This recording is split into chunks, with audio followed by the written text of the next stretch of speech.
Hello and welcome back to another episode of OPE. We are the Ohana Packers Edition podcast. I am Iowa Joe. This is episode 6 of my OPE Unscripted. I've lost count so far, and that's pretty sad when there's only 6 episodes.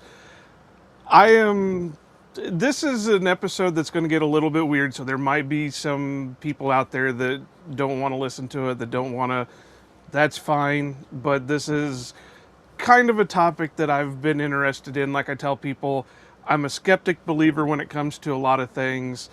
And, you can call me the doubting Thomas, you can call me whatever you want, but I've had my experiences, I've had my own situations, but I also don't believe everything in the world is a paranormal event.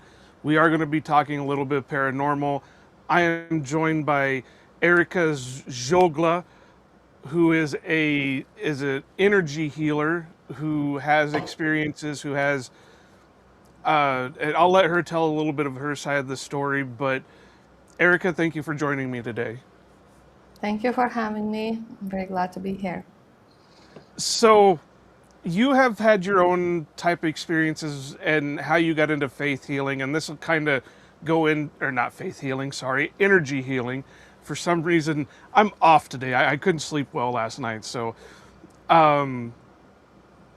but you you had your own interesting way into energy healing. Can you just kind of explain what your energy healing is and how you kind of got into it? Yes, definitely. I'll try not to make it super long because it can be a very long story. But essentially, it was never really my goal to become an energy healer. It was not something I actively sought out. But around 7 years ago, I was in a kind of a low point in my life when I was very confused about the direction my life is going. What do I truly want? Why my days don't feel that great, although I did have some good things going for me, but I just felt off, and I felt like some big things were missing, like what am I supposed to do in this life in terms of like my purpose, my society, what can I do for the society? And I had some also health problems that were coming up and relationship problems with some people close to me. So I was like, I gotta do something with this. And I kind of, from the outset, I took on the worldview that I need to look inside of me and understand what is inside of me, and kind of the outside will start reflecting that when I'm starting to get things organized inside. So I started just picking up different kind of things, psychology courses. Then I went a little bit into spirituality when I learned about past lives through different books. And every new step was like a wow discovery. I was like, oh, I need to know what did I do in the past lives, and I would get carried away with that. And I would go with so many different teachers, so many different kind of directions, just anything that kind of was interesting to me. There was no real goal. Like, I was just doing it for myself. And slowly, I did find answers for the things that were troubling me. And over time, as I was participating in all of these kind of experiences, I started to feel energies sometimes during some practices, some meditations. And I would just like be, okay, interesting, nice, but I wouldn't just give it a lot of significance. And and I also started what you call channeling. I didn't call it even channeling at the time, but when you access the information from like your higher self, which is like just like part of your soul or your Right. past lives, you're basically channeling that information. You're receiving information through a spiritual channel, right? It's not like I read it or I phoned somebody. I opened up a spiritual channel to connect to another being or my own being, like another part of my own being, and receive information that way. So that became something I started to do a lot because I was interested in so many different things. So, and a lot of them were using this practice of channeling. Okay, so this is like kind of me building up the skills. And then around almost 2 years ago now, I came across a book that was given to me actually by my mom about, which was written by another channeler of extraterrestrial beings. a very powerful woman who lives in Russia right now, and all her content is mainly in Russian, so it's not that accessible if you don't know the language. But she is revolutionary. So I got her book, and it totally changed my worldview. Like I totally started believing that there are intelligent species living outside of Earth, that they are actually helping us a lot, that they have been influencing our history from the very, very beginning, that, they play a major part in our Right. society, although we don't really see that. So I was just like, wow, I got carried again, got carried away with that. So I did a deep dive in this subject because before that, I didn't really give it a thought. It didn't really concern me if there are other beings in the universe or not. Like, it didn't do anything for my life, right? Right. I Right. didn't have any kind of experiences of seeing dishes or meeting somebody or whatever. So I never thought about it.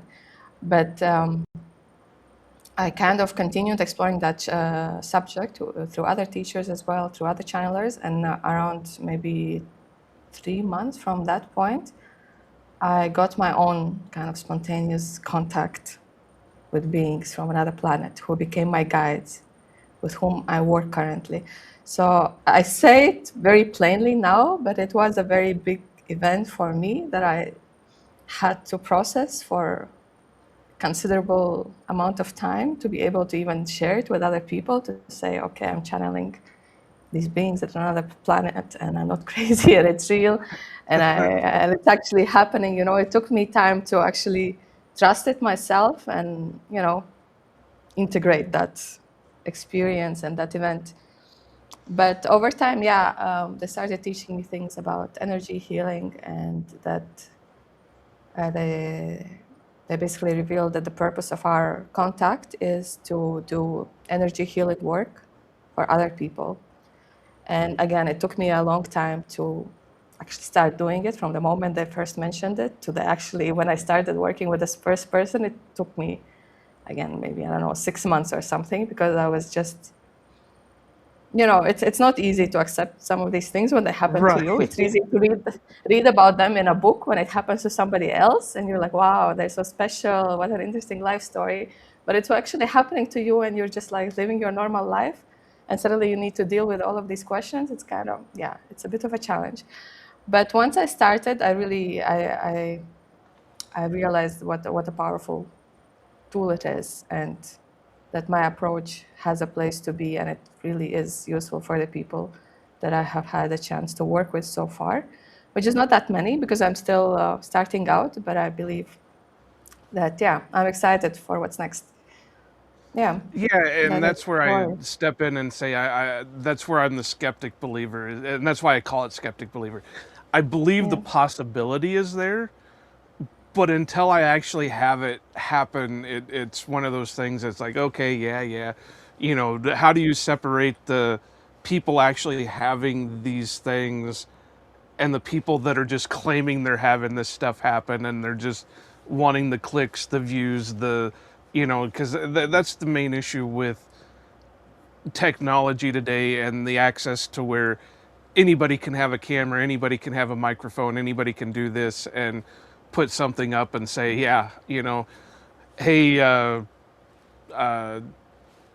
Gorgo from Planet Nine just showed up in my backyard, and here's video proof of what's going on. And but then when you have people who have had experiences like you, who have channeled and got that, you know, actually are using what's going on, it's like, okay, well then I can believe that a little bit more than I can believe, like Gorgo from Planet Nine just showed up and yeah, that, because it,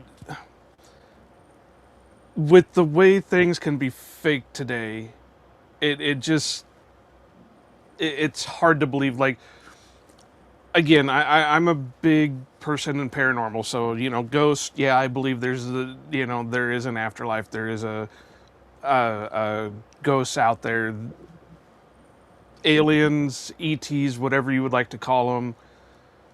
I think it's kind of arrogant to believe that we are the only ones in the universe that yeah, we're the only intelligent life. So obviously with the vast amount of space and everything that they're finding, you can't tell me there's not another, planet with living species is there. They may not be what, it could be like the old cartoon themes where there's a planet of super beings of, whatever animal was able to evolve into the head of the planet. But there's a strong possibility there. Stuff like that I can believe a little bit more. Cryptids, there's been enough sightings and that over millennia, like Bigfoots and Yetis and stuff like that, that it's hard to believe that they're not, or there weren't. Now, do I believe everything in the world is cryptid or anything like that? No, but there are still vast amount of species that humans have not seen. It wasn't until like the 1800s that people actually knew what a gorilla was. So it's one of those things that I believe in that stuff, but I don't believe everybody's story when it comes to that stuff, because again, nowadays with the way things are, it's hard to separate. Okay, this person's just doing it for clicks and views. This one's doing it for a decent purpose. So that's where I get the whole skeptic believer situation going Yeah. on. Where, and I always tell people Harry Houdini is one of the biggest influences in my mind, in my decisions on this, because he was kind of in the similar boat.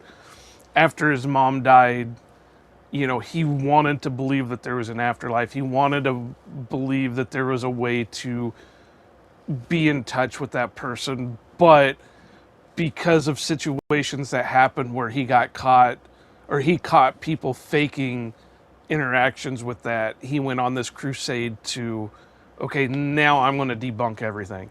Until you Hmm. can prove it to me that you've actually had this, I'm going to tear your whole situation down. And I kind of respect that in a way, because I'm in the similar boat where I appreciate it. You know I'm all uh, what's the word, like TV and movies and stuff like that. But I'm not for some of these people.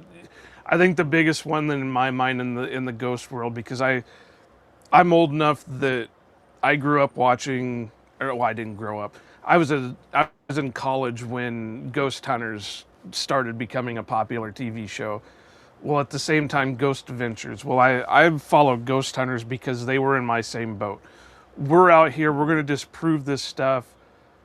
But what if we can't disprove it and can't have a good enough reason for why this happened? Then that's documented proof. Whereas Ghost Adventures with Zach Baggins and all that, it seemed like everything was haunted, everything was glorified, and now they're getting to the point where they're actually getting caught faking uh, uh, hauntings just so they continue to get the views and stuff like that. And that's where my mind separates on this stuff. But for you to have those experiences, I think we all reach a point where we all look for uh, some kind of answer somewhere, and for you to find yours in a way that isn't a common way. I mean, obviously, not everybody is making contacts with any kind of beings out there, but when it happened to you, was there any thought in your mind like, am I going crazy, or is this actually happening? Yes, yes, absolutely. I mentioned that it took me time to integrate that because yeah, I freaked out.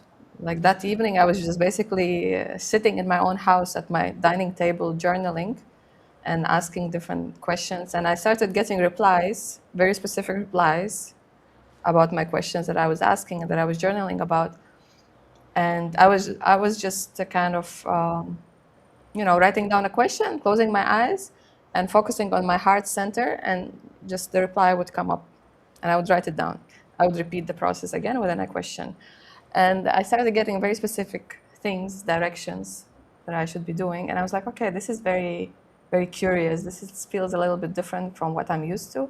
Because often when you're channeling these kind of high vibrational beings, they often don't want to give you like a specific set of instructions. They just give you like these loving vibes or reassurance and encouragement and give you confidence. Sometimes they do give you some advice, depends what you're asking about. But this is like very specific.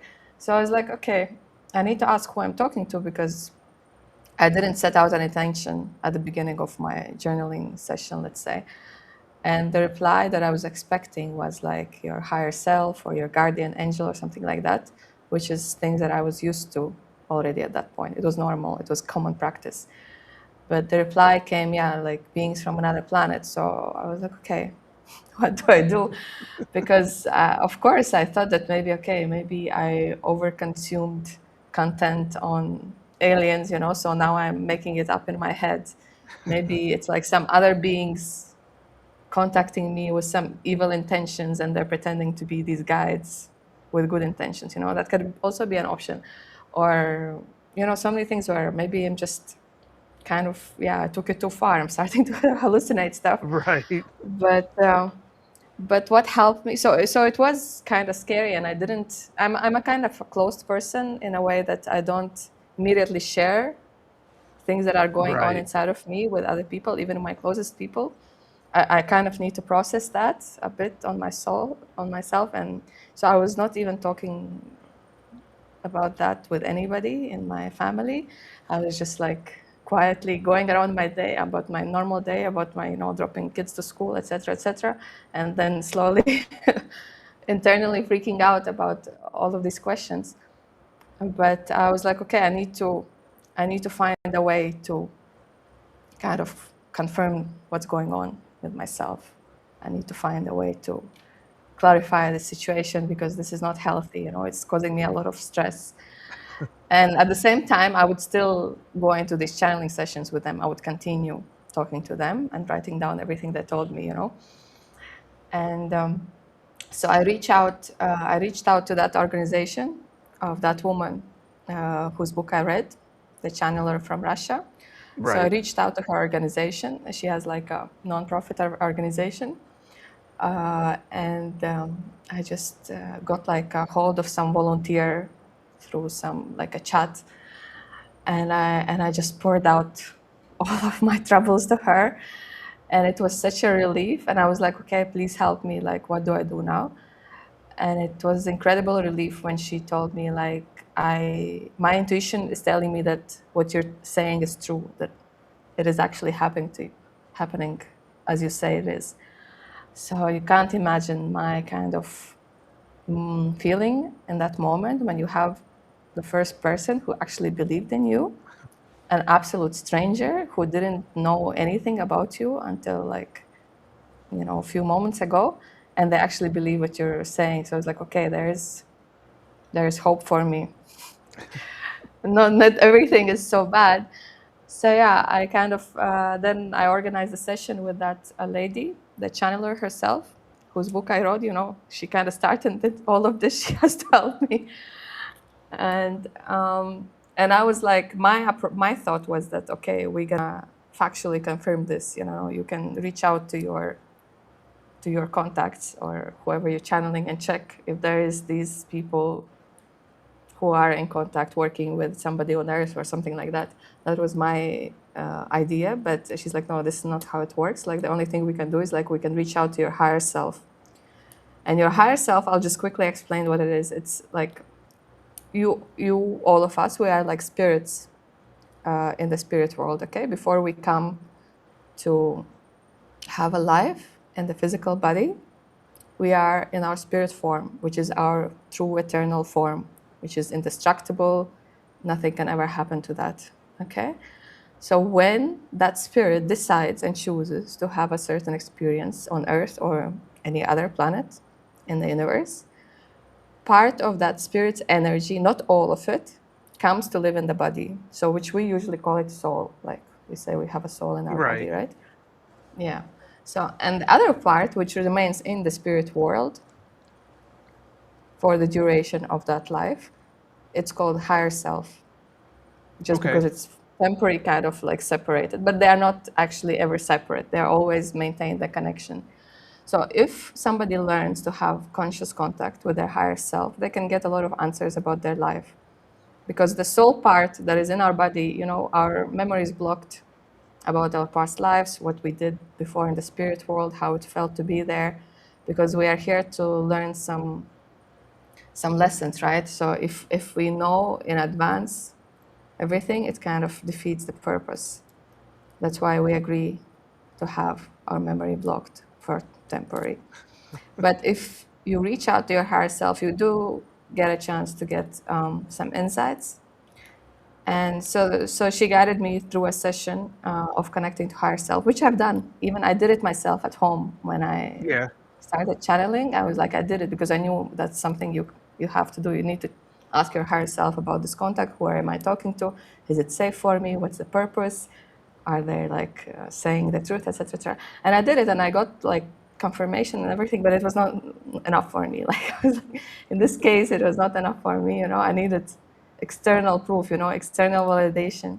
So then I had a session with that lady, and it was very powerful. It was kind of, I don't know, maybe her way, her approach, and her just presence made it like very different. And yeah, they confirmed that it is legit, it's happening, and that purpose is to do healing work. And yeah, so after that, I kind of started calming down. And also, the other thing that helped me a lot was that when I continued to have these channeling sessions with them, with my guides. And soon enough, I started to realize that what they're saying and how they're viewing different situations and their approach, their worldview, their perspective on different questions, it's totally alien to me. I've never thought of things that way. I don't know of anybody who has explained to me different concepts in that way. So it gave me kind of another reassurance that yes, like I'm talking to somebody who is different from me, because my imagination is not that great to, make all of this stuff up. So yeah, kind of slowly over time. And then when I started finally telling what's happening to some people close to me, and that none of them kind of freaked out and rejected me, then it's also like, step by step allowed me to calm down. But what you mentioned before about saying that, you never know who to trust, whose story is real and whose isn't.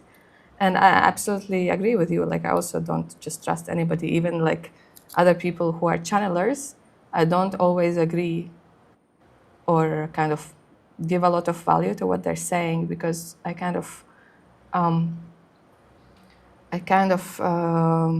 you have to listen to what that person is teaching you. There are a lot of channelers who are spreading a lot of fear, a lot Yeah. of kind of things are gonna be so bad, and all kind of bad predictions, or teaching you that, like some basic things that you're doing in your life are like are very bad for you. Like I saw one channeler saying that eating tomatoes is like so bad for you because of these like 5 reasons. I was like, okay, it's not helpful for anybody, right?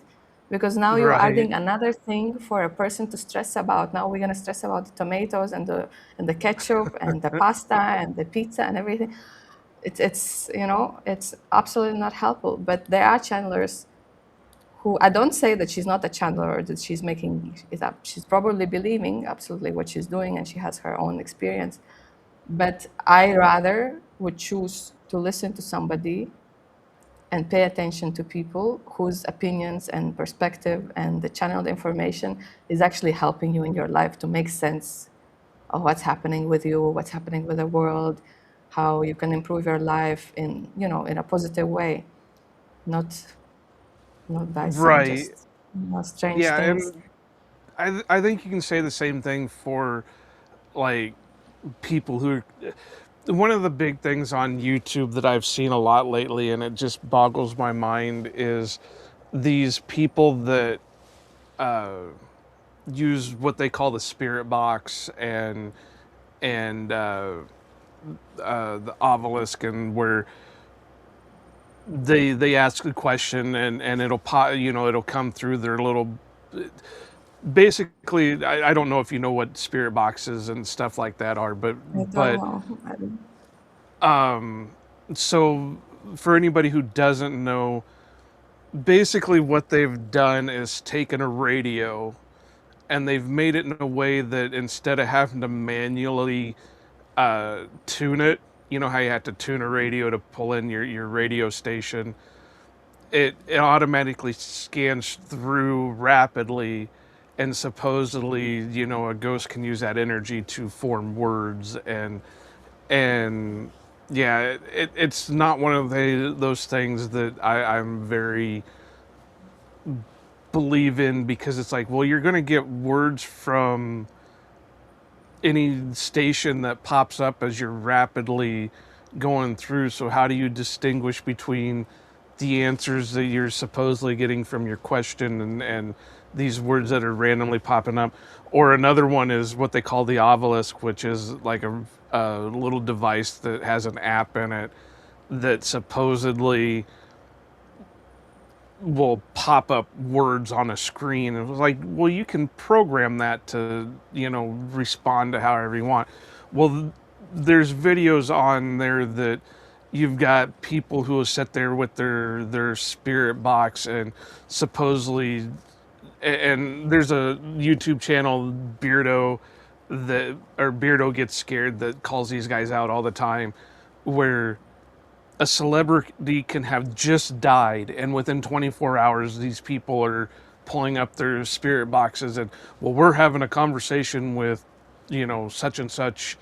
And it's like, well, that doesn't make sense. One, you live in, you know, Europe, and this person died in the United States. How are you making contact in 24 hours with a, you know, I understand there's a whole spirit world, but, you know, don't you think you got to give them a little time before you can interact and Yeah. that? And it's just, you know, people like that that do things in such a way that that's what bugs me about it, a lot of it. And I wish I had a bigger platform, because then I would definitely go the full Harry Houdini and just start busting out a lot of these things. Yeah. But now, with, if I'm understanding right, when you channel that and you go on to this other plane, that's when you can get in contact with your ETs. Have they ever?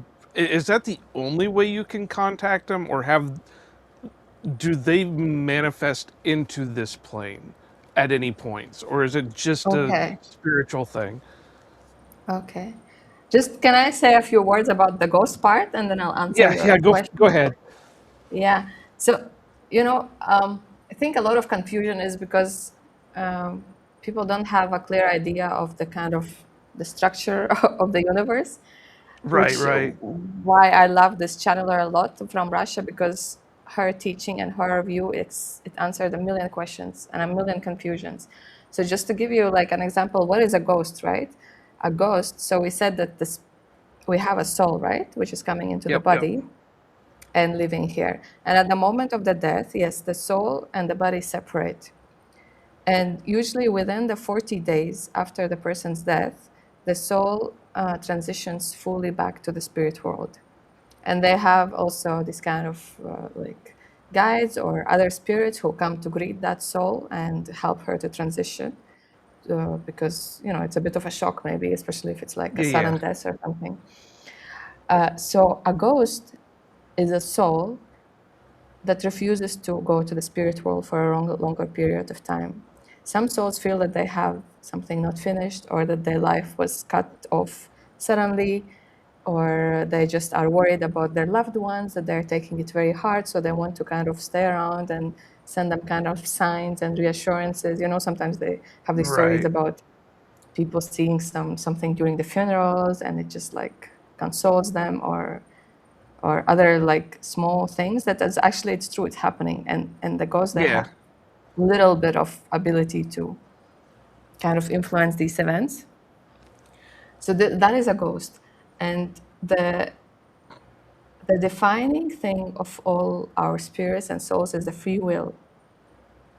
So the soul can choose to hang out in this unembodied state indefinitely if they want to, you know.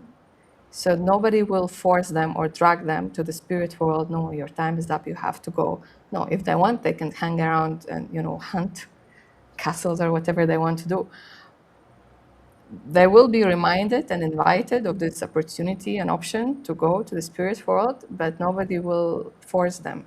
And that is the thing about a lot of things in our life, both as a spirit and as a human, that a lot of the stuff depends on our choice. Okay, and people don't realize that how significant is that free will, the component of the free will in everything that's happening in our life. Okay, so there is a ghost. So I don't know about these machines and the things that you Yeah, mentioned. I yeah. never experienced them. But about the ETs, so the thing is they are in the same plane already as us, Okay. right? There's no different plane. There's planets and stars and stuff. And so they are actually they're in a different galaxy there, so they're not in our galaxy. But there are also a lot of planets which are inhabited by intelligent beings within Yeah. our galaxy, within the Milky Way galaxy, and who are in contact with humanity as well. But my particular guides are in a different galaxy, okay, on a different planet. So they have their own planet. They have their physical bodies. They don't look like us. They are like kind of like taller and stuff. They a little bit they look different. But they have also mastered this art of channeling. It's a skill, basically, right? It's not like Yeah, yeah. some divine gift or something. It's a skill. It can be mastered. So they mastered that skill of channeling, and for their own kind of reasons, they also chose to be these contactees, as they call them, for somebody on earth with a goal of, you know, teaching them about energies, teaching them about the healing, like me, right, and helping. But as they're doing that, it's also, you know, it's an experience for them. It's kind of like a job for them, you know. So these ETs, um, I I'm always in contact with two of them. Like I don't hear two different voices, but they've told me that it's like two of them Okay. that they work like in a together, like a team. But I hear only one kind of stream of message. I don't separate the two. And when I'm actually doing healing sessions, so they're always present in every healing session that I do. So this is the part where I just talk to them. I ask them questions, they answer. I let them ask me questions also. And um, there is a different way of working when I'm doing a healing session. Again, I'm opening up a channel, but then I'm inviting more beings into my channel. So they said that there is somebody else who is actually responsible for doing the healing part and working with the healing energies. So they would be present actually when I'm doing that. Again, I don't really like differentiate that much. It sounds the same to me, but I know kind of the technicality Yeah, behind that. yeah. So now the question is, can they actually come to Earth while they're doing this, like in the spiritual way, and not actually, you know, calling me or emailing me or just landing in my Right. backyard? So here it's a bit of a longer history. Um, so right now, in the past, on Earth, there was open contact with a lot of civilizations from other planets. If you look Yeah. into a lot of my mythology stories of different countries and different races, you'll see they have all kind of different strange looking beings that were intelligent and that they were enacting, and some of them they became kind of like deities over time because they were coming from the sky, you know. Yeah. So those were actually not like made up deities. There were in a lot of cases there were actually intelligent beings from other planets that were openly interacting with humans. But then, and there were also a time when it was allowed for them to provide with us, for us, their technologies, which were a lot more advanced than our technologies. Okay, so that was allowed. For example, like a story. I don't know, you're gonna believe me or not. I don't know if your audience is gonna believe me or not, but I'm just gonna say. For example, the mystery of the Egyptian pyramids, right? Until now, it's kind Right. of not clear how they were built, because even now we cannot really build them that well with our technology. So that was during that time. Still, there was open contact with the civilizations from different planets, and they provided this kind of something like kind of a small device which sends out a laser beam to cut, and it destroys kind of the molecules Okay. where it touches. So it was meant, for example, cliffs. You can just cut through the cliff, right, and cut out like blocks from stone in a very efficient, Kind of a very fast way. laser etch deal. Yeah. It was. I'm a little bit forgetting the details of how it worked exactly, because I read about the story a while ago. But the idea that something similar to a laser, which was at the molecular level, destroying the connections between the atoms, whatever, I don't know. Yeah. Okay. Right. So and cutting out very nicely. So they provided that technology with a goal of building housing for the people. Okay, they gave it to the pharaohs. Okay, you have a problem, like people don't have a place to live. Take this, build houses. You have so much stone available to you. But what they Right. did, instead of building houses, they started building these pyramids for themselves and for their own glory and for their own burial, right? So the people didn't see any houses. They saw, you know, kind of misuse of the technology. But okay, they leave that case. But then the next thing came is like, so they had this technology in different sizes. So they had like smaller ones, and they had also like kind of a few big, large size devices for whatever bigger projects, okay? So once they had like conflict with tribes nearby or something, okay? So what they did, they pointed that large-scale device, which destroys the molecules, at the tribes people coming at them. Huh. And what do you think happened? Yeah. The Right. molecules are destroyed instantly, right? So they use it as a weapon now, okay? And the contactees, the beings, the extraterrestrials who provided the technology for the pharaohs of that area, they had to answer for that incident to the higher ups, because there's organizations and Yeah. structures. It's not random, It's like like any other what is Boston happening here. employee. So and this was not an isolated incident. So at some point in history,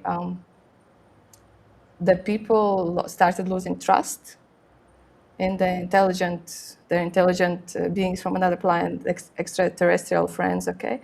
And they started seeing some of them as a threat. And also another thing is that they were misusing the knowledge and the technology provided to them. So it was kind of agreed at a higher level. There's like these kind of cosmic organizations that physical contact and physical transfer of technology will be stopped until we evolve a lot more, and we are ready for that. They want to interact with us. They want to, but for our own kind of safety and for not causing more problems than they are solving, they decided that no, we will only do it in this kind of spiritual way, in a contact way.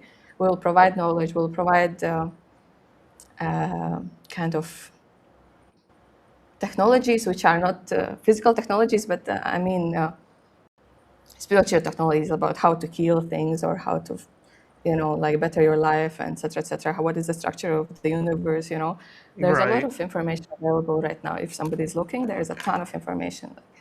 I yeah. So that's why they do not do physical contact, with few exceptions. Got it. Yeah, we are right now, Uh, but they are waiting for us. For us well, to we can't even trust the evolve. people in.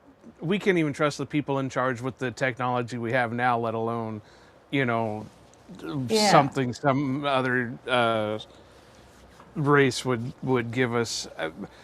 So, how do I want to phrase this? With is a lot of the stuff that we hear about from people who claim, they were abducted, or, they've seen ships, or is that actually ETs making contact, or is that something completely different? Because the way it No, there sounds is is, they want to contact, but they're yeah, bound not to. yeah. You see, so as a organization, as a group who is interacting with Earth, they don't have that contact in general, with a very very few exceptions. Okay, but there can always be like somebody who's rogue and kind of like a criminal. Who, yes, there have been cases of this kind of abductions and some bad things done to the humans, but I want to warn people that it is like very few cases compared to general help that we are receiving. So I don't want anybody to like panic about that. Right. And they have very efficient systems of monitoring that and rectifying those situations and bringing those perpetrators actually to justice. So yeah, it can happen, like, because it's not that, you see, even in very evolved society, there can be spirits that come to live into that society with a much lower level of vibrations, okay, which will not match maybe kind of the average level of vibrations that is on that planet. So again, it's the free will of that being to act in a bad way, and Right. meet the consequences there. So yeah, that can happen. And there have been also this interesting thing that I find is very curious, that there is a thing called like tourists, extraterrestrial tourists, Okay. Yeah, that makes sense too. right? So like we would go to like France or Italy to see the view, see the places. So there are extraterrestrial tourists who come to kind of fly over the earth and see how it's going.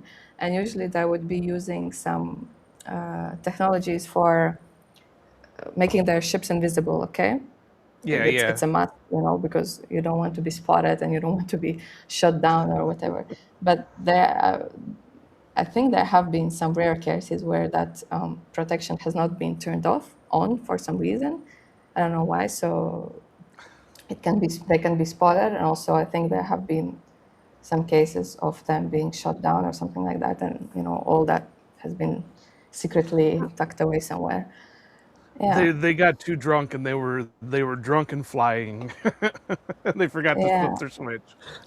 I mean, this is a huge subject. Like I can talk for hours and hours, but Well, I like want I said, people to. I've had I had one experience where I really questioned whether or not it was something not of the earth, and because it was just a weird situation. That so where I'm at in Iowa, there's a lot of back roads, gravel roads, stuff like that, and I always tell people that I know like 100 ways just to get home from work. So I once in a while it's like, okay, well, I don't really want to go direct A to B. Let's just kind of take the scenic route, and just do a back road, because I get off work at midnight Central Time, and so it's nighttime. It's stars above. Why go just directly home? We'll just take the back roads, and I'll get home whenever I get home. And it was weird that I came to the intersection where you either go towards where I would go home or go the other way. And it's an intersection I've drove, I'll be 40 this year. I've been driving since I was 14, legally driving since I was 14. And I've drove this intersection hundreds of times, and I get there and I see all kinds of the slang cherries, but police lights and fire lights and stuff like that. And I'm seeing local sheriffs, state troopers, but then you see like these unmarked black vehicles, and I saw uh, fire trucks and all that stuff, and it looked like there was a wreck out in the middle of, or not in the middle, but towards this cornfield. And I was like, okay, well, somebody must have took the corner bad and flipped and whatever. But I was like, man, this is like a major response just for this one little, one accident. So the next day I was like, okay, well, maybe there'll be something in the little newspaper or whatever. I have yet to see whatever happened. There was no coverage, there was no nothing of what happens. Like, okay, that's got my hackles up. What's going on that there's no mentions of this accident in the middle of nowhere and this huge response. And it was a weird situation. So Yeah, could it's be. it's crazy to think about that stuff. Yeah, yeah. They do have a lot of bases. I think it's pretty common if you go on YouTube, they have all kind of people talking about this. They do have these bases of so different civilizations from different planets. They have bases on Earth, which are not Yeah, visible to us. They can be deep in the ocean, they could be somewhere inside the mountains, in the desert, or whatever.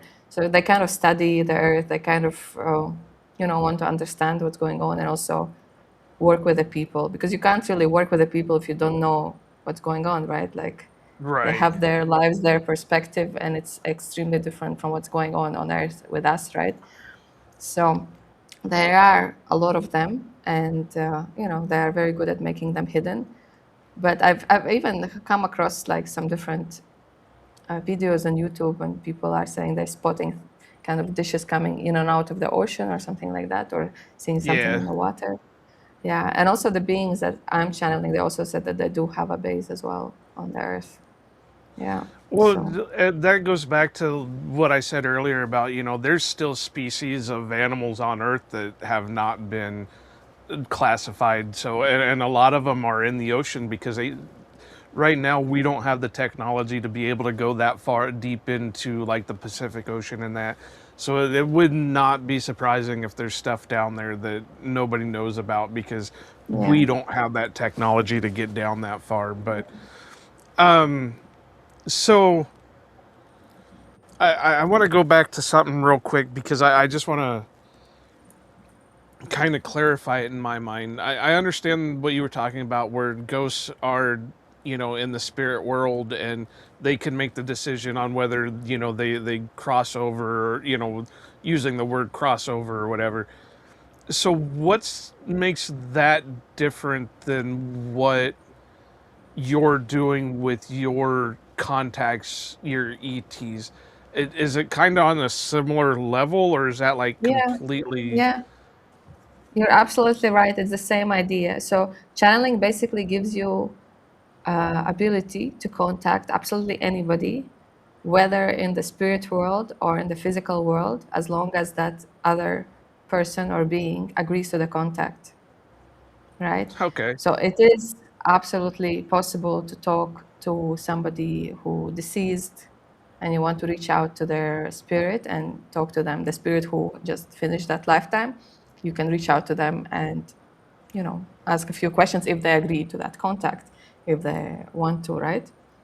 So Right. that is universal. That is universal, yeah. It's the same. It's the same idea. But the thing is about the channeling that I think a lot of people don't know is that it's not like 100% exact science, right? So we Right. are talking now through this internet magic, and exactly what I say, it's exactly what you hear, like word for word, right? We are speaking the same language. We have a technology which is perfectly transferring the information. But when you are channeling, so you are opening up a spiritual channel. So first of all, you are talking to somebody. If I'm my example of my guides, it's not different language, it's extremely different language, it's an extremely different worldview, right? So it's not only the translation, and I sometimes feel it when I'm talking to them. I feel like they're talking to me like as if I'm a toddler trying to explain some concept to me, which is coming across so difficult. because it's just so normal to them, but it doesn't exist for us at all, right? Right. So how do you introduce an idea which I have not ever encountered, right? So, so there is that thing. So there is some information and some nuance which will be lost just because it's a different language that you're using. But also when you're using the spiritual channel, the clarity of information depends on the kind of the state of vibrations of both parties who are interacting, okay? And if they hold any strong preconceptions or biases that can influence that channel. Okay, so this is a very important thing. And also sometimes I feel like trust is very important in this kind of connection. So sometimes when I'm hearing some things and I'm starting to doubt what they're saying to me, or I'm starting to look for kind of issues with that they're trying to explain to me, they'll tell me, like, you need to stay in the trust, you need to stay in the trust, because if I start doubting that, like I kind of, I'm distorting the information as if we would have some bad network right now, and you would be hearing half of the stuff that I'm saying. Yeah. So it's the same idea, right? So when you're listening to the channelers, you have to also keep that in mind. Okay, so that whatever they're talking about, it might be influenced by their strong biases or by their kind of state of vibrations, and by also who they're talking to. It's not like you can only talk to somebody who's like pure light and magic and love. Right. You can talk to the beings who are very mean, and they have mean stuff to tell you. So it's not like you're channeling, you're accessing some, absolute magic. So these are things that you have to keep in mind. So Yeah. is it And I've had, can it, can it be something like and I only know this website from the funny videos that come off of it, but that Omegle, where it's like a chat roulette type deal where you can just pop up randomly with somebody, but if then you can like swipe away from them. Is that kind of something that happens? Is I've that had something that? one, I've had one case when I refused the contact. So I've had only, I think, maybe very, very few times when I've had somebody else reach out to me instead of me kind of initiating the contact, or aside from the guides. But there was this one case of, it was very creepy. So I was like, I was in contact with my higher self. Okay. And then kind of, I think the higher self told me that there is another being, or I just felt it kind of coming into the channel. Oh, no, no. They asked me if I agreed to have a contact with this other being who wants to talk to me, and from the spirit world. So I kind of initially agreed to that. And they started saying like weird things, that they were supposed to come live in this lifetime, but something went wrong, that they were supposed to be somebody like in my family or in my kind of circle of people that I know. Yeah. And and then they started like saying something like, I want to like feel your hair or something like that. Yeah, Okay. I was like, no, like, I'm stopping this contact. This is like, it just, sometimes you just need to trust your inner intuition. Like it felt very off. It felt very kind of bad vibes, although they haven't done anything yet. But why would you kind of, how can you even touch my hair if you're like unembodied, and like what you want to do with my body now, right? Right. So so I cut it off. I cut it off. I have somewhere in the notes the details, but this is as much as I remember from that experience. So you have the ability to refuse the contact, right? So Yeah. I agreed initially, but when I felt that this is not something that I want to continue, I just, no, thank you. Like we're not doing this right now. Yeah, so it Yeah. is kind of like that chat roulette type deal where, yep, we'll stay talking. Nope, nope, we're gonna swipe left on this one. Yeah. I haven't had um, a lot of these kind of experiences, but yeah, it's something that can happen. Now, one of the more infamous kind of, well, let me step back on that. What's the difference between somebody in your situation who has this contact with ETs and channels and uses it as energy healing and stuff like that, and people who claim to be like psychic mediums or who can see the future or can psychically diagnose something, what it is it just them reading the room differently, or is it like a completely separate entity? So if it's like a psychic medium, so there's a lot of different things that can go under that name. So usually Yeah, like medium, we understand that somebody who's talking to the dead. We already kind of discussed that. So they're just yeah, opening up the yeah, channel. If they're actually doing that, they're opening up the channel and reaching out to that specific spirit that you know their client or whoever wanted to talk to, and it's just their specialty. This is their thing. And I actually tried it in a little small course during my long exploration, but I didn't. Honestly, I don't see the point of that, because once you know, like, kind of once you've read some information and you understand how the spirit world works, and that person is okay, they're doing fine, it was just their time to go and you're going to see them again, and it's like, I don't see the point why we need to talk to them.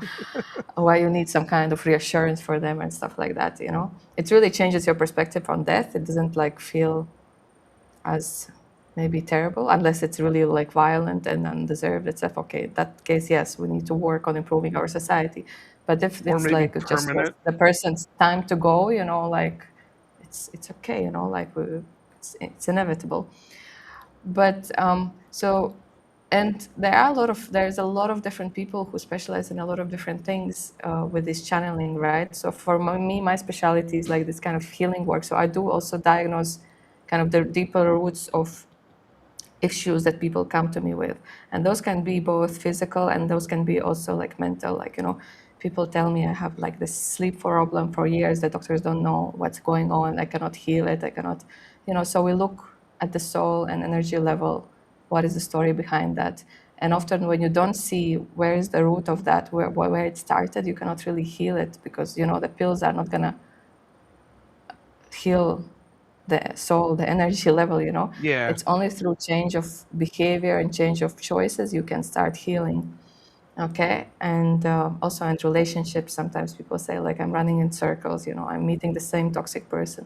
So we're seeing again, okay, where's the pattern starting? So this is kind of my specialty, but there's a million different people with a lot of different abilities who specialize kind of in a different way. Like, I once had a consultation, very, very fantastic consultation, like a few years back, with a woman who could just kind of, she perceived the past lives of people, and she okay, would just get like that stream of information. And I came to her with very specific questions that I had, and the things she told me like landed like 1,000,000%. It answered those questions, and I understood, and it changed my perspective, and it allowed me to live in a better way. So, this is her talent. This is the way that she's helping people, and it's needed. I'm not yeah, somebody who's running to her again and again. I just had this one experience. It helped me. I'm like, okay, I'm moving on, with my journey. So I can't really say, because I don't know all of the possibilities and all of the people what they're doing, right, that some case is not possible or some case is wrong. You always have to listen to your intuition. That is the king. That is the rule for everything. If you feel you resonate with a certain person, you feel like they have ability to help you or provide some answer, yes, just go for it. But if you're just doing it because, I don't know, your friend signed you up and you're like, whatever, it's not going to give you anything. I've done it that way as right. well, and I got zero results. I got more confusion than clarity out of those kind of things. So you have to want it, and you have to resonate, and you have to just kind of intuitively trust it, and that experience will be helpful for you in some way. I wonder about that because psychic mediums are the one thing that I am vehement. I very much so do not believe, because especially anymore, because it's so easy to type in a person's name and find any kind of information you want about that person. Yeah, but I don't see the And point. Also, I forgot you asked me about the future predictions, right? People who right, predict the yeah, future, right? So I don't see the point in doing that, like at all. Like at all. Like I don't see the point Well, now because I'd you like to see, have the lottery numbers, that would be that yeah, would but help the bank. no, maybe in that way only. But when people say like which year I'm gonna get married or how many children I'm gonna get, you see, when they read the future, there is something like called kind of like a river of time. There is this kind of idea where there is different streams of possibilities at this moment in time, right? This Yeah, exact second. There's different possibilities that can happen with different kind of probability of occurring. Okay? But as I make different decisions, as I make different choices, next week, all of those probabilities will already be very different. right. You understand? So what's the point to read my future now? And in a year, it's like I'm a different person in a different point of my life. And even if, for example, you tell me something that actually happens, okay? Or like a psychic told me that I'll get married in 5 years, and I got married in 5 years. That's great, like they're legit. But how did that impact your life? It didn't impact your life at all, right? Right. How did it make you a better person? How did it help you in any way other than just kind of gave you this timeline, 5 years? It didn't.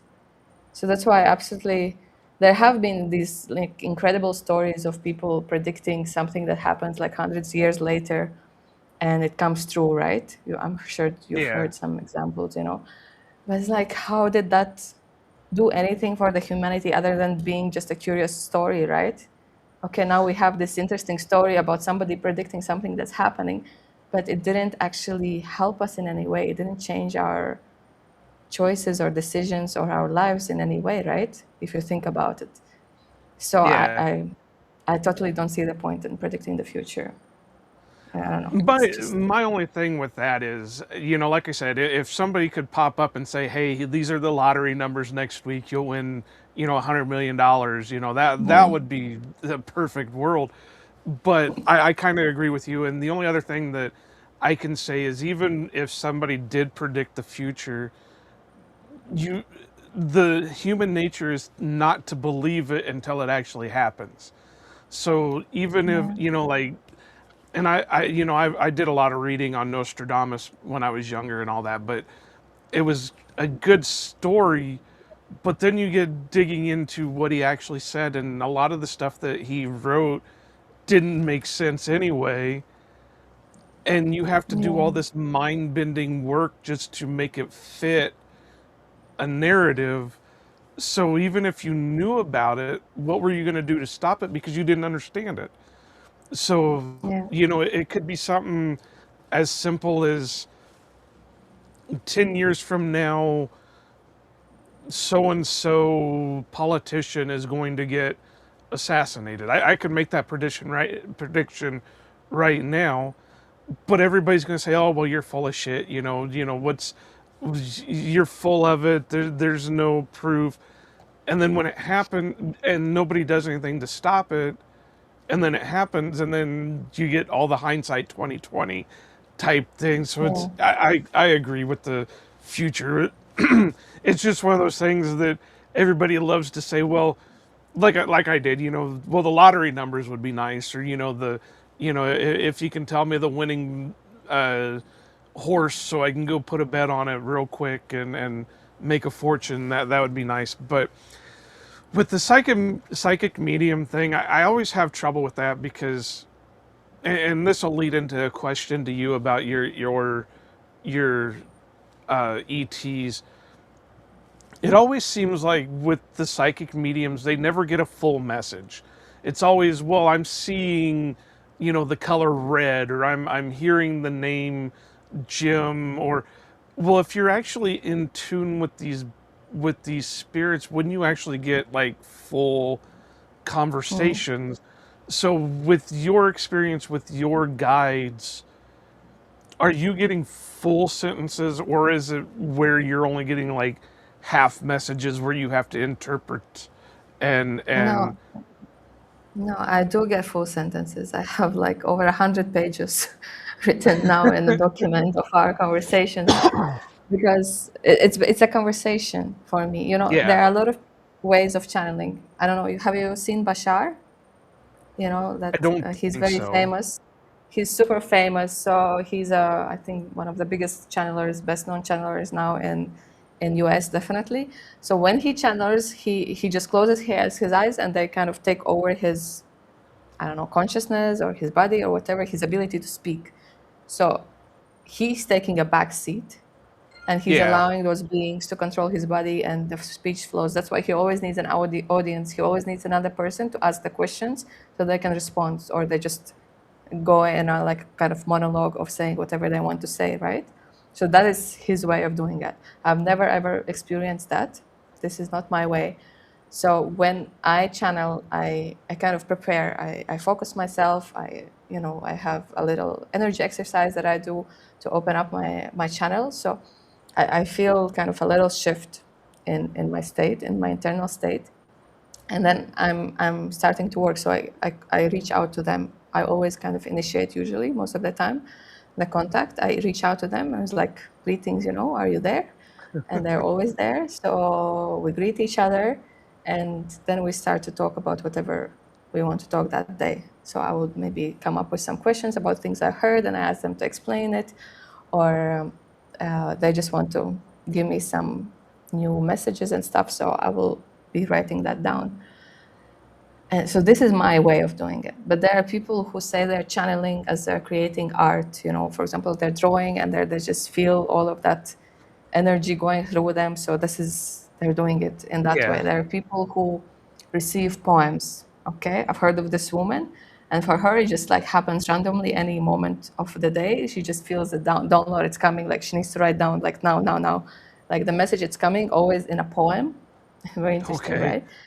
In a poem, That would and annoy it the just hell out of me. kind of, I've and they're reaching honestly. out, like they're not how you say, they're not respectful of her daily life, of her schedule. They're just like, we need to tell you something, so you better write it down now, right? So there's a lot of different ways for people of how they're doing that. Okay, so I do get a lot of information, but there is one thing that I can tell you, that about this kind of channeling and psychic contacts and mediumship, etc., etc. You see, I was, for example, my own example, I was looking for my purpose. Okay, what Yeah. I'm meant to do for the people, and I would start some different ideas. At some point, I was like, Erika, just start making money. Just stop doing all of this stuff. Just choose anything and just start doing something. And the things would fall apart, and it would feel so off, and I would feel like I'm forcing myself, and I would feel, okay, this is not yet. But at the same time, I was tired. I was like, okay, how long I'm gonna be looking, yani, for my professional realization. Yeah. So, and once I learned all of these techniques of like past life regressions, and reaching out to your higher self or your spirit guides and everything, all of those cases I would use to ask, okay, what's my purpose? Like, we need to clarify these questions, and I would not get the answer. I would get like vague answers. And now, in hindsight, when I'm here, I understand why, because I was not absolutely ready to hear that. There was things I Yeah. had to go through and experiences I had to go to be ready for this kind of contact, and like to say that I'm an energy healing. And even then it took me time to accept that, right? So if I had Right. heard it like 7 years ago, when I was in my lowest point, like so confused, and somebody's just like coming telling me things in my own mind, I would just, I would go insane. I was not ready. So higher self and all of your spirit guides will be very mindful of the information they reveal to you and the timing of that information. So if you don't get an answer right now, it doesn't mean you're never going to get an answer. It might Right. mean that right now is not the right time. And I explain that always to the clients who I work with, that in this session, we're going to see and hear what is in your best interest right now. Maybe you're not ready for all of the stuff at once, right? But whatever is right for you in this moment, this is what I'll be able to tell you, because this is the information that will be given to me. Okay, I will not maybe see all of your life issues and solutions and everything, but whatever is in your best interest, whatever you're ready to integrate, whatever is your next best step, this is what we're going to be dealing with. Okay, so this is how it works. Okay, it's always Yeah. kind of for your journey, for your benefit. So kind of I just thought of this question because you just mentioned that, there was this one lady that they would contact at all times. Has there any been a moment where you went to go do a session and you got like an answering machine message? We're not here at this moment. Can you call back later, or anything No, like that? Or I'm also wondering about that. I'm like, are you working 24/7? Just waiting for me to come contact you. And I kind of do feel bad if there are some periods of time when I'm not coming into contact with them. For there have been over this kind of 1 year and a half, almost 2 years, when I've kind of little bit logged out and kind of had a little bit of gap. But I always come back. Yeah, I always come back. No, I haven't. No, it hasn't happened. There have been cases when, I start a session and I feel like I'm hungry or I'm tired and I feel like I cannot continue. And even they also feel that, they perceive that, they're saying like, just better we postpone it. Because if my focus is taken away to my kind of physical discomfort, or I'm feeling sick, or I didn't sleep, it's hard to be present and focused and right. working 100% on that. Yeah, so that has happened. Yeah. So when you do, does it take a lot out of you to do this stuff? Where the superhero trope is, like the Flash. Once he does all his running and all that stuff, he's got to sit there and intake 10,000 calories just to replenish what he Yeah. used. Does that kind of happen with you, or is it just like a seamless type thing? No, it doesn't. I thought it will be the same as well, especially before I started the healing sessions. I thought, okay, now we're working with these energies, I'm gonna be giving it all, and Yeah. probably I'll need a break after that. But I was very surprised that after after after the very, very first session, I did get a massive headache. But then they kind of told me you didn't close up the process properly, so this is the result of that. So once I rectified that mistake, after that I never had any headache or anything ever again. And I actually feel energized after I do healing sessions. I feel great because I think it's not like I'm giving my energy to the client, because my energy is also not perfect. I have my own things going on, right? Right. But I'm channeling also the energy once we do the healing work. So I'm taking through me the high vibrational energy that is passed to me through my mentors and the beings who are helping me to conduct this process. So they're sending that energy through me and I'm passing on to the client. Okay. And the same way, if I'm taking anything from them, like clearing out any kind of blocks or any problematic areas as much as possible at the time, again, I'm not absorbing it and saying, I'm going to now deal with that. No, I'm not. I don't want to Right. deal with everybody's problems. So I'm going to, again, pass it through me, through the channel to the beings, and I'll ask them to please deal with this energy, like transmute it back to light, right? It doesn't serve the person anymore. So that's Right. why I feel like after the first few sessions, I started thinking that probably some of that high vibrational energy that I'm working with, it's also kind of in the act of passing through me. Some of that also remains in me, like some residue. So that's why I honestly feel pretty great after the sessions, and it doesn't feel exhausting to me. Like channeling sessions, when I do only information, yeah, if I'm going at it for a while, I do feel a bit tired, but not in a very like, kind of massive way that I cannot do anything else that day or something like that. No, Huh. but what I wanted to say that okay, a thought escaped me. It happens. That happens to me constantly. Yeah, Have you ever had a session that you had to decline because your guides are telling you that they didn't want to help this person? no, no. But I'm also mindful of not forcing my sessions on anybody who is not willing, kind Right. of showing interest, you know. Even like my husband, he hasn't had a session by me yet up until now, because I offered, I explained to him. He's like, yeah, yeah, let's do it, let's do it. But then I see that we are kind of not setting up a time, and he's not, you know, he wants to do it because he wants to support me, but not because he believes that maybe not his problems will be solved in that way, right? We have very different worldviews. Like he supports what I'm Right. doing. We don't like fight on that basis or anything. But I also know that those kind of sessions where I'm forcing it on somebody, it's going to be useless. They're probably not going to, my guides are not going to decline working with that person. I don't think they would. But I don't think that the person would get much out of it. Like I had, for example, one of my friends, you know, her life is great. Honestly, her life is great. Like if you see her, like she's shining, you know, even if you see her in a group photo with women, you will notice her like she's the one always shining the most, you know, like she has a Yeah. great family, she has a job that she loves, she has a good health, you know, she's looking good. Like honestly, she doesn't have any major kind of issue in her life.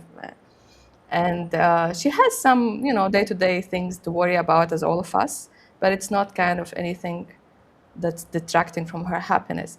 So and she is very also in kind of interested in these subjects that I work with and I talk about. And she was like, "Oh, Erika, let's do a session. Like I want to experience what you're doing, you know." And we set up a time, and we had to postpone it 3 times. And the fourth time, I didn't contact her again to remind her that we set up a time, because I understood that this person doesn't need this. Okay, Yeah. she is just curious. She just wants to support me as a friend, but honestly, there's nothing that she needs to address right now, you know. And in this case, I'm not going to force it again. Yeah, I just was kind of curious because you hear about some of those things where I'm just not feeling like they're accepting, so maybe we're not going to go through, and so I'm just kind of curious that whether your guides would be like, nope, we're shutting this down. This person's not gonna. We're not even gonna try with this one. Or one of the, I guess this goes back to psychic mediums and that where they would say, oh well, I don't want to talk to this person. This person's giving off bad energy. I don't want to. But then again, Yeah. that goes to my belief in 99% of psychic mediums are full of crap. So, Yeah. but I mean, hasn't happened. Because I believe, yeah, if we actually did reach the point of where we are sitting down in a session that, you know, all things aligned and they found me and I reached out and we agreed on a time and nothing happened to interrupt that okay, that's meant to happen, let's do this.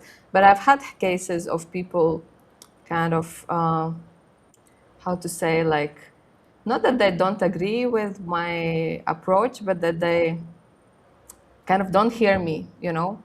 I've yeah, had like maybe just a couple of cases that don't hear me and what I'm trying to explain to them, and they kind of are living in this paradigm where healing is that somebody comes and fixes everything for you, and in this energy healing and soul healing, it's absolutely not how that works.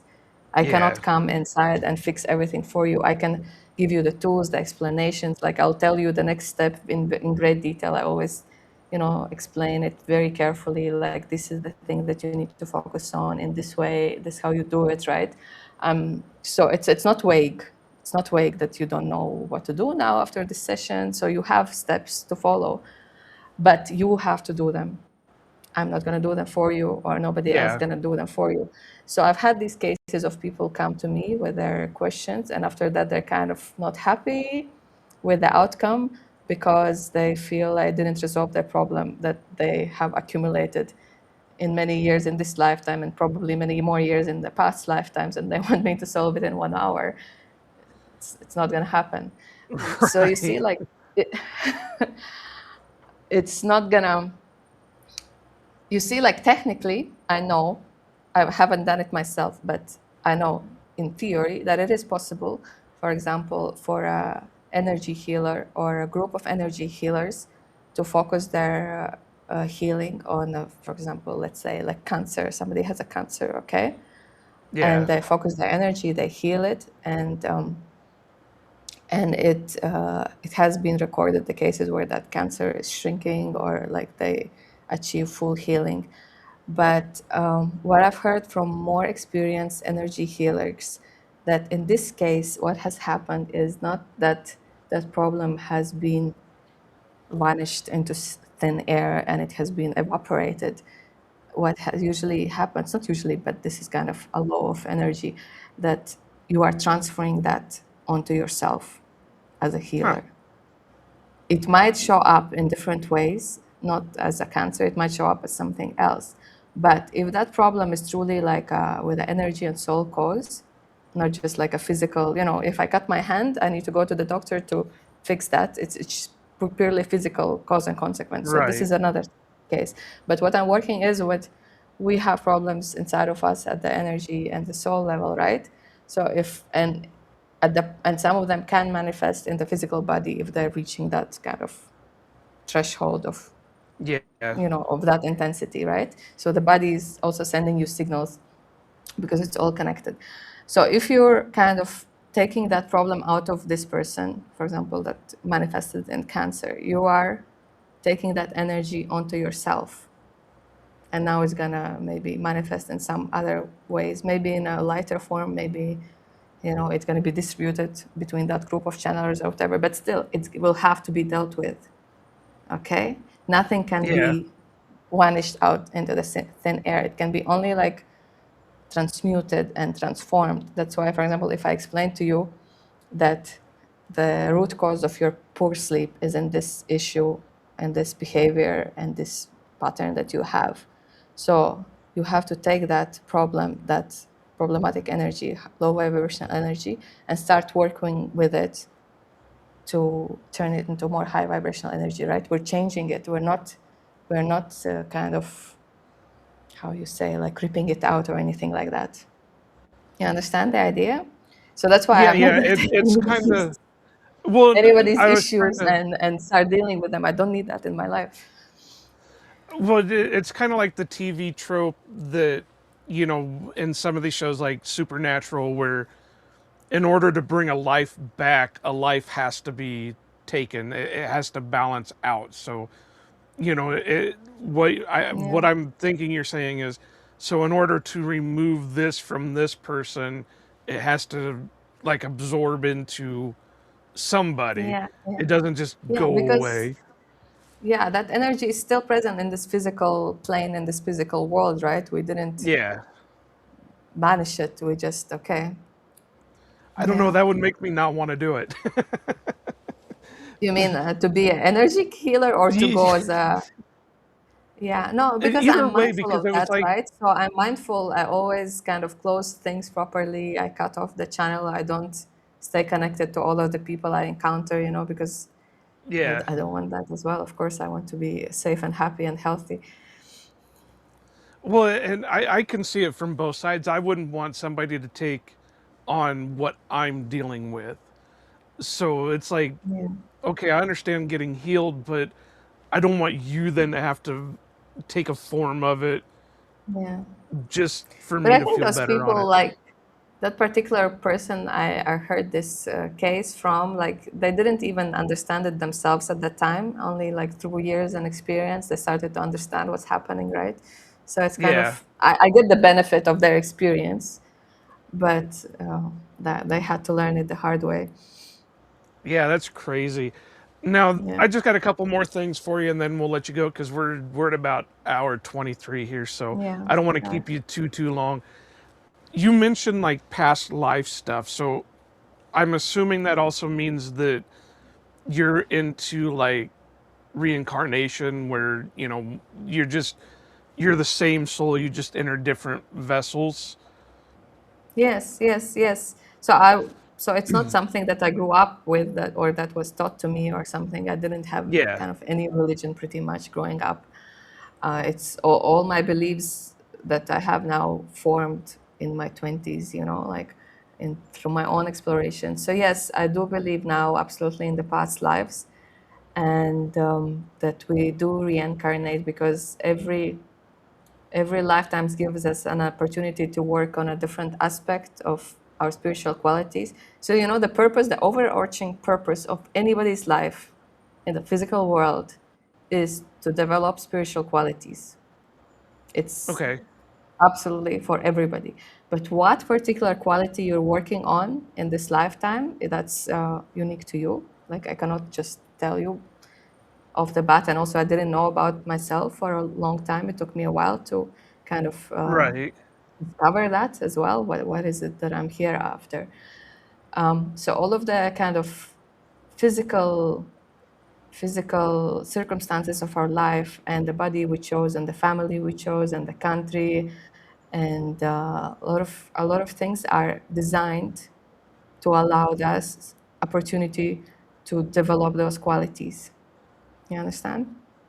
Yeah. So Yeah. it's by choice. It's by choice. So when people say, "Oh, I didn't choose my parents," you did. You did choose your parents. You did choose your parents. Or people say like, "Oh, you don't choose your gender." You did choose your gender already once. Like so, okay.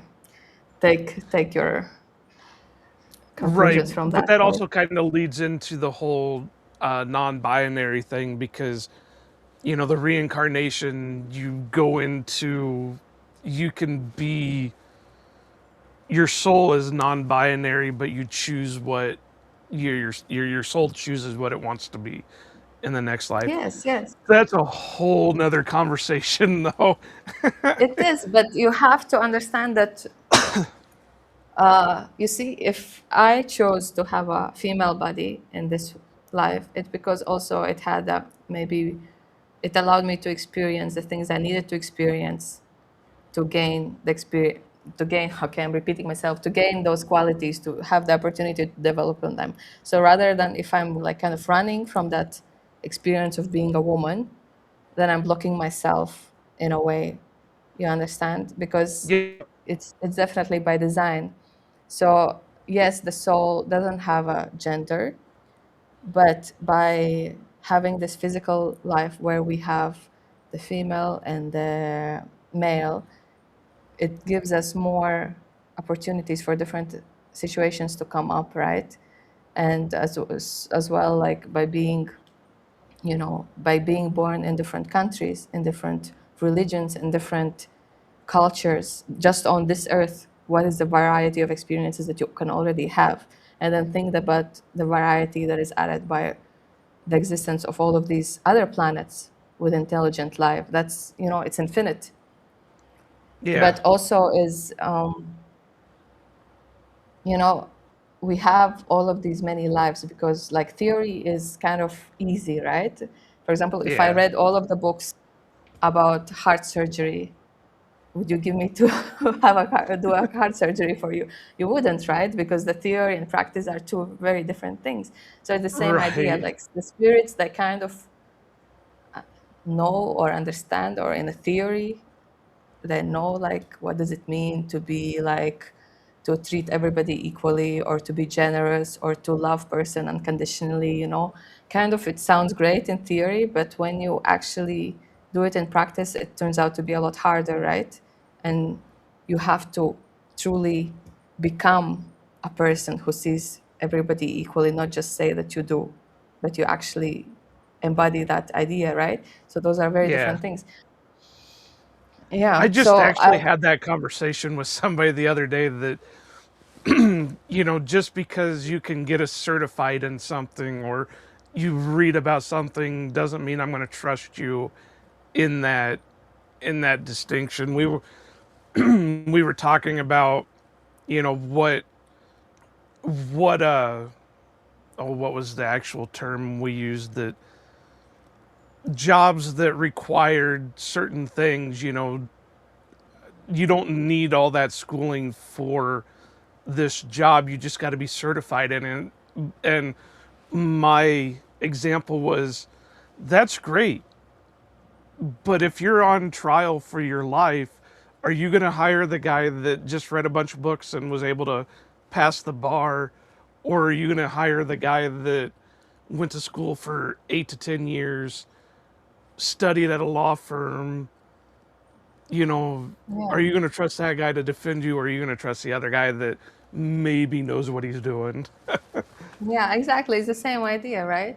So the past lives, like you can explore them. Like done a deep dive. I don't say that everybody has to do it the way I did it. I was just like really interested in the topic. So maybe now I know maybe over 20 different past lives of mine to different degree, and a lot of them did offer me insight into my current relationships. Why, for example, I had a different one of like 7 years ago when I told you, one of the things that I found very difficult was my relationship with my mom because it was like so confusing.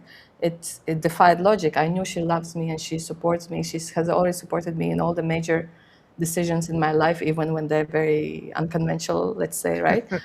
But then when we are talking about daily things, like a small things, like she would just give me like like the meanest WhatsApp messages, voice notes about like my daily things, predicting that, I'm gonna mess up my kids and everything's gonna explode.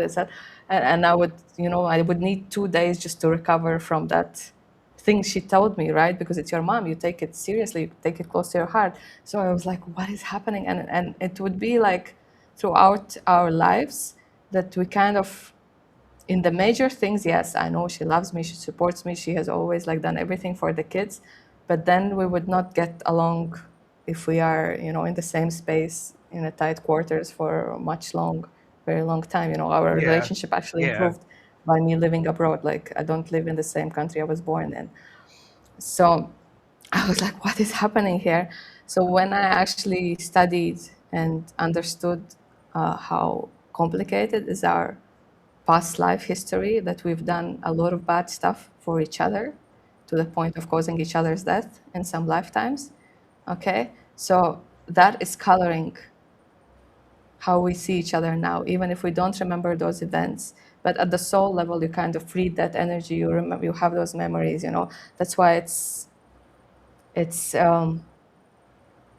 difficult for us to be like maybe 100% open to each other with all of our things that are going on with our lives, because we just have this kind of screen, in front of right. ours, that she doesn't see me objectively and I don't see her objectively, right? Because of all that baggage that we're carrying. So it's actually better for us. Yes, definitely I keep in touch with my mom, and I don't advertise cutting off anybody from your life, especially your family, right?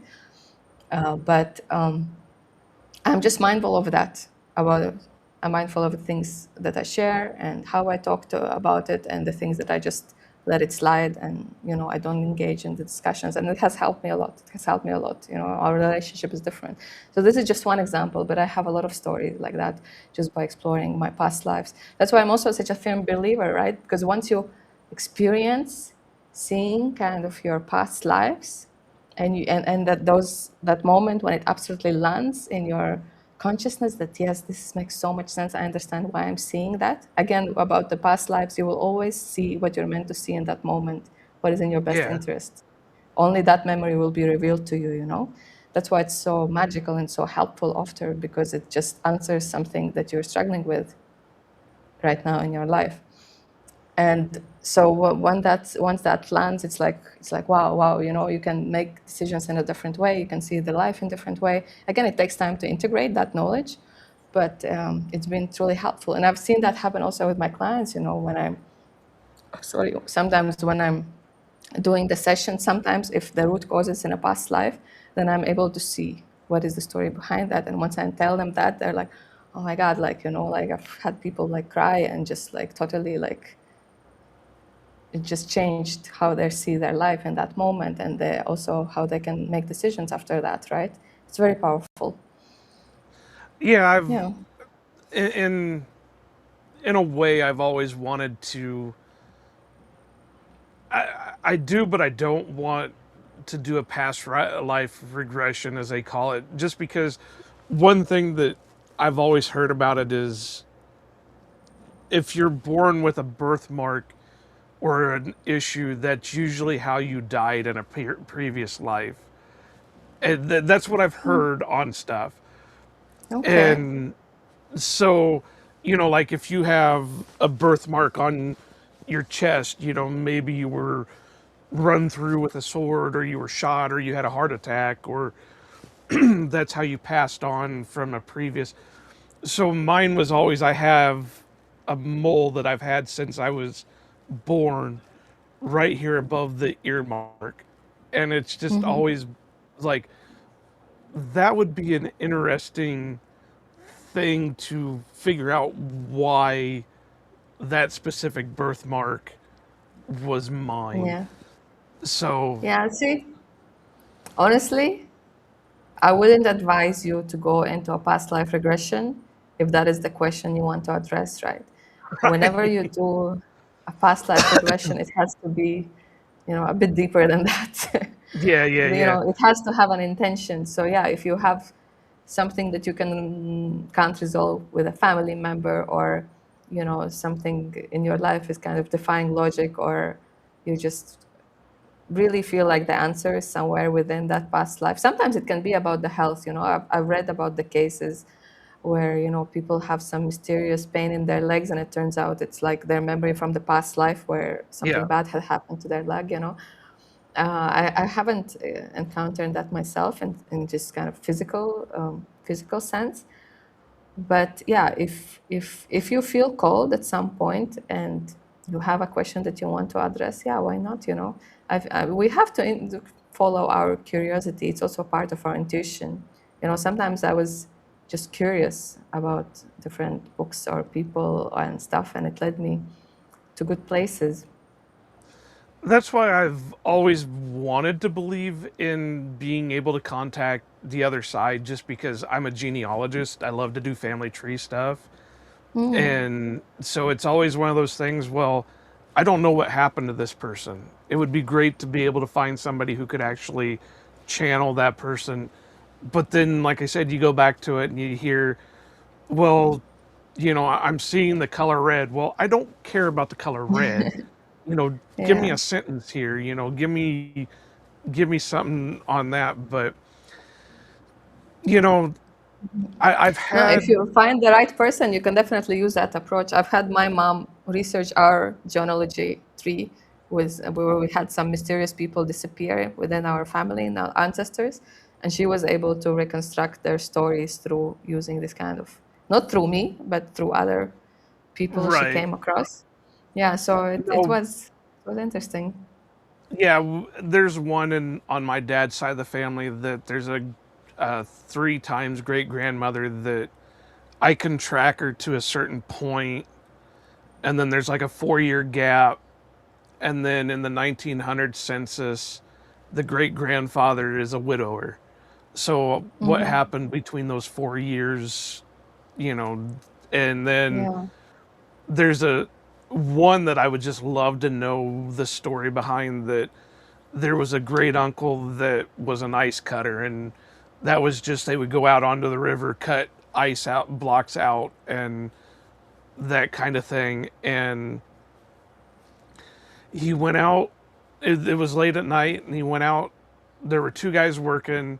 He went out of the shack to go have a smoke, whatever, and he took too long, and the guy went out to look for him, and he was face down in the river, Mm. and nobody knows what happened to him.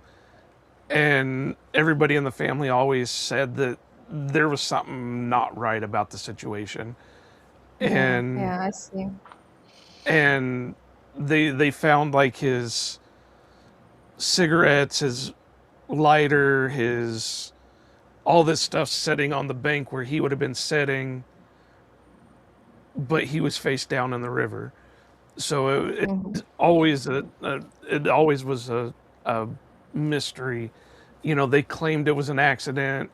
Well, if it was an accident, why was all this stuff sitting on, you know, right where Yeah. he would be sitting? So that kind of thing. But we're at about an hour 40. I think I've taken up enough of your time. I Yeah, it's been appreciate a you good for conversation. I appreciate you for coming on. I know, it's always, you never know what you're going to get when you put up the request for guests on Reddit. You never Hmm. know who you're going to talk to Yeah. and who's all that stuff. But why don't you tell the people where they can find you, and if they decide they would like to book a session with you. Yes, so I have my website, which is just my first name and my last name.com, erikazogla.com. So it has all the information about the sessions, even more than maybe I discussed now. It also has the testimonials. All of them are real, legit people who had a chance to work with me. And also there is a chance to book it straight there on the website. And I also have my Instagram page, which again is just my first name and last name. It's the name for the Instagram, Instagram handle, right? So there I've shared some information that has been given to me by my guides. Not all of it, but you can get some ideas of their perspective on their life and worldview. Yeah, you can also reach out to me there. And for the audio only, it's spelled ErikaZogla. So just find Yes. her at her spots and her website. You can find us Ohana_Packers on Twitter, Ohana Packers Edition on everything else. Make sure you like and subscribe. Make sure you're subscribed so you can catch more of the episodes. I think we'll be doing these unscripted episodes up through June till at least mid-July. I have a big thing coming up, so make sure you're subscribed so you can catch that. Help us out. Tell us what you like. If you want us to get any kind of guest on, any kind of topic, just shoot us a DM or message us or however you want to do it, and let us know what you want me to talk about or who you want me to talk to next. But as Mike would say, go pack, go.